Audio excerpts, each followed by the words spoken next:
So, okay, start with a consumer, recognize they don't know what they want, you may have to infer, and then the third point? Third point is a great source of new product ideas and innovation is your competitors. Ooh. Right? Mm-hmm. Understand the competitive landscape. Right. Know? And I like to tell people not just to think about it from, if you're a landscape guy, what other landscapers are doing. Right.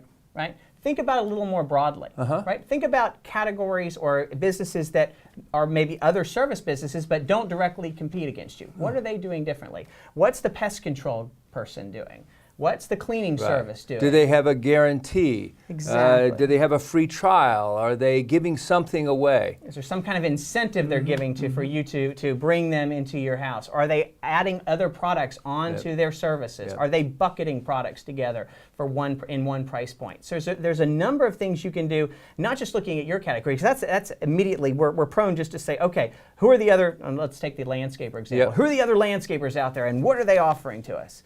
But that's not your only set of business. It's much broader, and so to really spark and create new ideas, look beyond where you're going, get them from anywhere you can. I think that's a great point. And look at the competition. I think, in big business or small businesses, when we see somebody come up with a radically new idea, lots of times we think, well, that's nuts.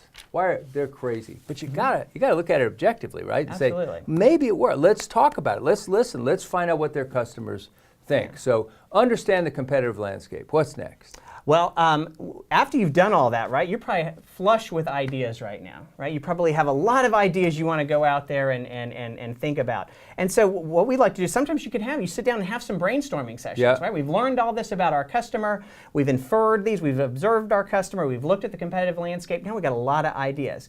Now I'm going to tell you to kind of go out there and try to do these brainstorming sessions or ideation sessions kind of with a purpose, right? Because sometimes you've always heard, right, oh, no idea is a bad idea. That's bogus. Yeah, right? Of course. Absolutely. There are lots of bad ideas. There are lots of bad ideas. I think what you're talking about when you say know the customer, recognize what the pain point is in the market, look at the competition, right there, that's a purpose rather than I was taking a shower and I had this great idea, and exactly. I thought, I had a beer last night with somebody and I got a great idea, Absolutely. That's not a plan. That's not, you call it ideating, right? That's the fancy academic word, right? Well, but it's an idea, huh? So, but that means thinking it through. Right, thinking through.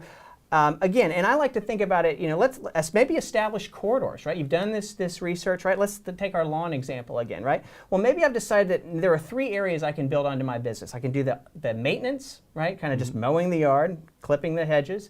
I can do more kind of beautification, planting and flowers and design of yards. And then maybe I can also do maybe some small construction type of projects like retaining walls and those kind of things, right? So maybe in that sense, I go in and come, spend a little time on each of those 3 main corridors that I think I can make a difference and figure out what kind of ideas I can come up with in those 3 areas. And how do you know which one's best? I mean, you're sitting around a table, maybe you've got everybody in the company together in a lunchroom and you're saying, let's think of some ideas, and you come up with 3 ideas for your landscaping company. What do you do then? Well, I'm going to go back to my customers, right? We started with the customers. Let's throw some of these ideas in front of our customers with the caveat, right, that you're looking for people to give you, honest feedback, right? Because inherently people are pleasers. They're going to try to please. Sure. So in other words, if I want to talk to my customers about these ideas, I got to make sure that tell me good, bad, warts and all as far as what you think about these ideas. Or put it out there, right? Test it, right? I mean, if you can test it in a kind of economical way, absolutely. Go out there and try to do it, because what we'll do is we'll inevitably get really excited about these ideas, right? Yeah. Which I guess kind of gets me to my 5th point. Okay, what's that? Which is don't fall in love with your ideas, right? And that's a common mistake that people do, right? And I saw senior level executives at the Coca-Cola company fall in love with ideas and wouldn't really listen to reason and logic because they were so adamant and so excited about an idea. Yeah, and they just kept going after it and follow it like Wile E. Coyote right over the cliff. Right, exactly, exactly. I mean, the idea is, you're allow yourself some excitement about this, because clearly you've probably spent a lot of time on this and you have some great ideas. Maybe one of them's going to work, but know that there's going to be a lot of them out there that, for whatever reason, feasibility or operationally, or there's too many. We get back to competitors, or too many competitors in that space.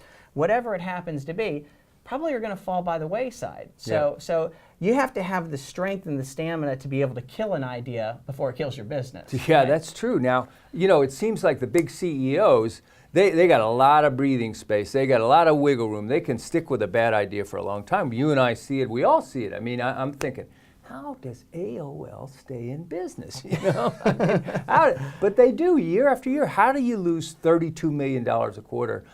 That's beyond the scope of all of us in small business, because you don't have that kind of time. No. So if an idea is not working, if it's not getting traction, if people are not saying, yeah, I like that idea, drop it, right? Pull the plug. Pull the plug. Pull the plug. Well, okay, Tim Halloran from Emory University, and your company, he's a small businessman too. Absolutely, Called, yes. what's the name? Brand Illumination. Brand Illumination. We're going to put his, contact info so you can ask questions of Tim about this. We're going to put up the PowerPoint presentation of this on onemorecustomer.tv, of this whole presentation on innovation, that you can learn from it. You got to innovate. You got to be different. You got to get out there with new ideas, and Tim's given you a plan for how to do it. Tim Halloran, we hope you'll come back and visit us again on onemorecustomer.tv. Absolutely.